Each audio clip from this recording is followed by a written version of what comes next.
আল্লাহ তাআলা কিয়ামতের দিন ৭ শ্রেণীর লোককে তার আরশের ছায়ায় আশ্রয় দিবেন, যেদিন তার আরশের ছায়া ব্যতীত অন্য কোনো ছায়া থাকবে না।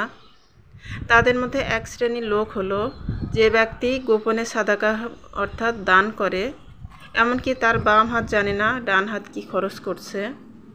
আসসালামু আলাইকুম আমার প্রিয় আপু ভাইয়ারা, আপনারা সবাই কেমন আছেন? একদিন পর নতুন আরেকটি ভিডিও নিয়ে আপনাদের মাঝে চলে এলাম। আশা করছি আপনারা যে যেখানে যে অবস্থা থেকে আমার ভিডিওটি দেখছেন সবাই আল্লাহ তাআলার অশেষ রহমতে ভালো আছেন। আমরাও আলহামদুলিল্লাহ আল্লাহ তাআলার অশেষ রহমতে ভালো আছি। তো আজকের ভিডিওটা সন্ধ্যা থেকে শুরু করেছি, আর আমার ক্যাবিনেটের উপরটা একটু আমি ভালোভাবে পরিষ্কার করে মুছে নিলাম, নিয়ে তারপরে বিস্কিটের এই যে কৌটা, তারপর চানাচুর আর চিড়ার বয়ম, তো সব কিছু আমি গুছিয়ে জায়গা মতো আবার রেখে দিলাম। আর এখানে একটা আমার ছোট্ট একটা শোপিস আছে। তো এই তো আমার ক্যাবিনেটের উপরটা ভালোভাবে গুছিয়ে নেওয়া হয়ে গেছে। আর এখন এই যে আমি বেলের শরবত বানিয়ে নিয়েছি।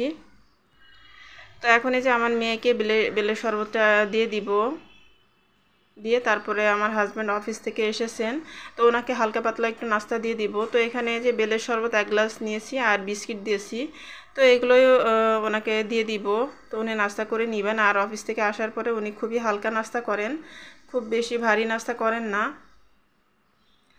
আর এই যে আসার পথে উনি বাজার এনেছেন, তো এখানে এই যে টমেটো অনেক কিছু এনেছেন। এখানে মুরগি আছে, তারপর টমেটো, পটল, আর এখানে এই যে লেবু, আর এই যে ধনিয়া পাতা,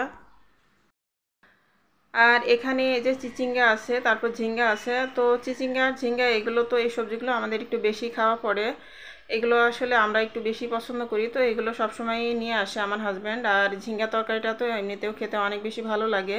তো এখানে অনেক বড় বড় ঝিঙ্গা এনেছে, তো এগুলো হাইব্রিড জাতের ঝিঙ্গা। তো যাই হোক, এখানে অনেক কিছু এনেছেন। তো এখানে যে 2টা মুরগি ফার্মের মুরগি এনেছেন, আর 2টা দেশি মুরগি এনেছেন। তো দেশি মুরগি 2টা আমি এখন রাতের বেলায় রান্না করে ফেলবো। দেশি মুরগি বলতে পাকিস্তানি মুরগি। তো আমি ওই মুরগি 2টা এখনই রান্না করে ফেলবো।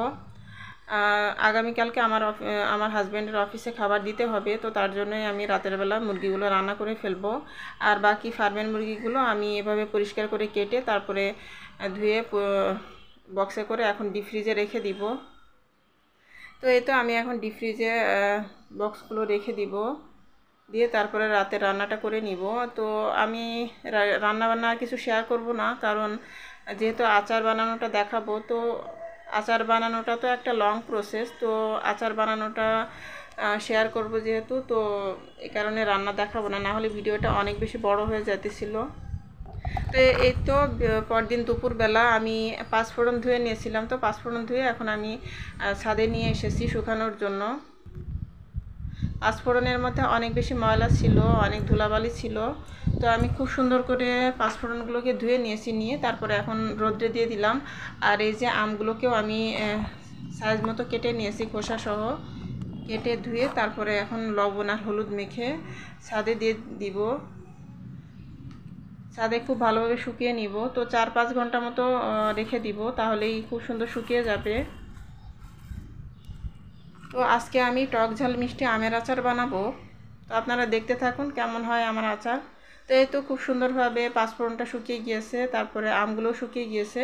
তো এ পর্যায়ে আমার প্রিয় আপু ভাইয়াদের কাছে সে একই রিকোয়েস্ট একটু করে নিই, যে আমার ভিডিও যদি আপনাদের কাছে ভালো লাগে তাহলে আমার ভিডিওতে একটা লাইক দিয়ে দেবেন প্লিজ।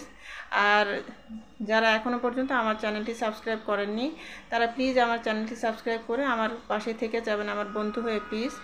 আর এই তো এখানে আমি মশলা করে নিব। তো এখানে মৌরি, তারপর পাঁচফোড়ন, ধনিয়া আর শুকনা মরিচ, তো এগুলো দিয়ে আমি একটা মশলা করে নিব। আর এখানে এই যে জিরা সরিষা বাটা, রসুন বাটা আর সামান্য আদা বাটা আছে। আর এখানে এই যে ফোড়নের জন্য পাঁচফোড়ন আর শুকনা মরিচ নিয়ে নিয়েছি। আর এখানে এই যে ভিনেগার, আর এখানে লবণ, হলুদ, মরিচের গুঁড়া। তো এইগুলোই হচ্ছে আমার মেন মশলা, তো এগুলোই লাগবে। তো এই মশলাগুলো আমি এখন একটা ফ্রাই প্যানের ভিতরে করে হালকা করে একটু টেলে নিব। টেলে একটু হালকা মশমশা হয়ে গেলে তারপরে আমি ব্লেন্ডারে গুঁড়া করে নিব মশলাটা। তো এই মশলাটা দিলে আচারের ফ্লেভারটা অনেক সুন্দর আসবে, তো তার জন্যই। তো এখন এই যে আমি আচারটা তৈরি করে নিব। তো প্রয়োজন মতো আর কি পরিমাণ মতো তেল দিয়ে দিয়েছি, সরিষার তেল দিয়ে তারপরে আমি ফোড়নের মশলাগুলো দিয়ে দিলাম, দিয়ে তারপরে হালকা করে ভেজে নিব। তো হালকা করে ভেজে নিয়ে তারপরে আমি এর মধ্যে বাটা মশলাগুলো দিয়ে দিব। আদা বাটা, জিরা সরিষা বাটা আর রসুন বাটা, তো এগুলো এখন দিয়ে দিব। দিয়ে তারপরে সব কিছু নাড়াচাড়া করে হালকা করে ভেজে নিব। আর এখন এই যে গুঁড়া মশলাগুলো দিয়ে দিলাম, লবণ, হলুদ, মরিচের গুঁড়া এগুলো দিয়ে দিলাম। দিয়ে এগুলো একটু হালকাভাবে সব কিছু একসাথে মিশিয়ে নিব। আর আমি আচারটা তো সাথে সাথে তৈরি করতে পারিনি, কয়েকদিন লেট হয়ে গিয়েছিল। তো তার জন্য এই যে আচারের আমের খোসাগুলো একটু হালকা কালচে হয়ে গিয়েছে, তো এতে কোনো সমস্যা হয়নি।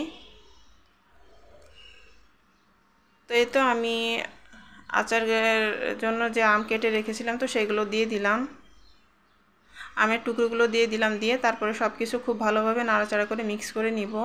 তো আসলে দেখানোর সময় তো মনে হয় যে কত তাড়াতাড়ি হয়ে গেল, কিন্তু আসলে যখন আমরা কাজ করি তখন কিন্তু কত যে সময় লাগে সেটা আমরাই ভালো জানি। তো এই তো এখন এই যে খুব ভালোভাবে নাড়াচাড়া করে আমি একদম ভাজা ভাজা করে নিব। আর এখানে আমি ভিনেগারটা দিয়ে দিলাম, তারপরে স্বাদ মতো চিনি দিয়ে দিলাম। আর এখানে যে গুঁড়া করে রাখা মশলাটা অর্ধেকটা পরিমাণে দিয়ে দিয়েছি। দিয়ে তারপরে খুব ভালোভাবে এখন নাড়াচাড়া করে সব কিছু মিক্স করে নিব। আর এই তো মিক্স করে একদম আমি শুকনো শুকনো করে নিব, যাতে করে কোনো ধরনের পানি পানি ভাব না থাকে বা ময়েশ্চার না থাকে। আর এভাবে করলে আচারটা অনেক দিন পর্যন্ত ভালো থাকবে, কোনো ফাঙ্গাস পড়বে না। তো এই তো আমার আচারটা তৈরি করে নেওয়া হয়ে গিয়েছে। তো আপনারাই দেখে বলুন যে আমার আচারটা কেমন হয়েছে। তো খেতে তো মাশাআল্লাহ অনেক ভালো হয়েছে। আর আমি চিনির পরিমাণটা একটু কমই দিয়েছি, যে কারণ এটা বেশিরভাগই ভাত দিয়ে খাওয়া হবে, তো একটু ঝাল ঝাল হলে আর একটু টকটক হলে খেতে ভালো লাগবে। তো এই তো এখন এই যে আচারটা আমি একটা বয়মে ভরে নিব। আচারটা বয়মে ভরে তারপরে আমি সরিষার তেল দিয়ে ডুবিয়ে রাখবো, তেলের মধ্যে ডুবিয়ে রাখবো।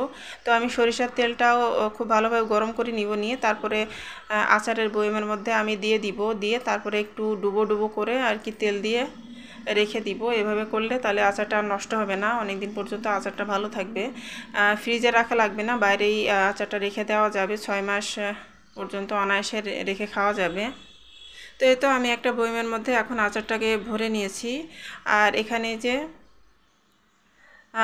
আচারের ভেতরটা একটু দেখুন, বয়মের মধ্যে এই যে এই পরিমাণে আমি তেল দিয়েছি। এভাবে করে ডুবো ডুবো করে রেখে দিলে কিন্তু আচারটা একদমই নষ্ট হবে না, ফাঙ্গাস পড়ার কোনো সম্ভাবনা থাকবে না। আর এটা কিন্তু বাইরে রেখে অনায়াসে খাওয়া যাবে, 6 মাস পর্যন্ত খাওয়া যাবে।